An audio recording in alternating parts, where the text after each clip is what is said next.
Hi guys, Gareth here from Move to Perform, and today we're going to have a quick look at the 90-90 move through to the Tailors pose.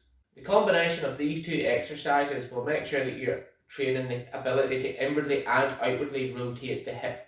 Not only will this increase your mobility and your strength to do these movements, it will also keep the joint moving, and a healthy joint is a joint that moves. So to perform this movement, we get into your 90-90 position, sitting up nice and tall, head in neutral, and then you're going to lift your back leg off the floor, knee and ankle off the floor, and outwardly rotate the whole hip to get into your Tailors pose. Now you want to have your ankles as close to your pelvis as possible in Tailors pose, but for a lot of people that's not possible. If you're struggling with this, you can do it against the wall. So give this one a go, let me know what you think. As always with the hip rotational stuff, it can be a little bit crampy, but persevere and you'll get some really good benefits from it.